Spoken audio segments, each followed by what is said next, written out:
চট্টগ্রামের লোহাগাড়া উপজেলার চুন্তি জাঙ্গালিয়া এলাকায় সড়ক দুর্ঘটনায় নারী শিশুসহ ১০ জন নিহত হয়েছে। এর মধ্যে ৭ জন ঘটনাস্থলেই মারা যায় এবং হাসপাতালে নেয়ার পর আরও ৩ জন মারা যায়। নিহতদের মধ্যে ৩ জন নারী ও ২ জন মেয়ে শিশু রয়েছে।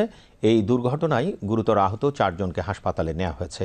আজ সকাল ৭টার দিকে চুন্তি জাঙ্গালিয়া এলাকায় চট্টগ্রাম কক্সবাজার মহাসড়কে একটি বাস ও মাইক্রোবাসের সংঘর্ষ হলে এ দুর্ঘটনা ঘটে। প্রত্যক্ষদর্শীরা জানান, কক্সবাজার থেকে চট্টগ্রামগামী রিল্যাক্স পরিবহনের দ্রুতগতির যাত্রীবাহী একটি বাস চুন্তি জাঙ্গালিয়া এলাকার মহাসড়কের একটি বাঁকে আসে। তখন চালক হার্ড ব্রেক করতে গেলে বাসটির সামনের অংশ ঘুরে যায়। এতে বাসটি মহাসড়কে আড়াআড়ি হয়ে যায়।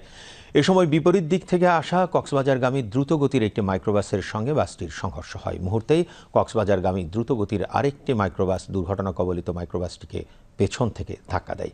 এতে হতাহতের ঘটনা ঘটে।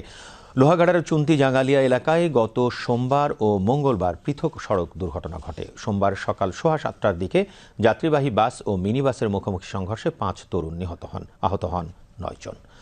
অন্যদিকে মঙ্গলবার ভোররাত ৪টার দিকে পর্যটকবাহী ২টি মাইক্রোবাস উল্টে ৯ আরোহী আহত হন। পুলিশ বলছে, বিপজ্জনক বাঁকের কারণে এসব দুর্ঘটনা ঘটে থাকতে পারে।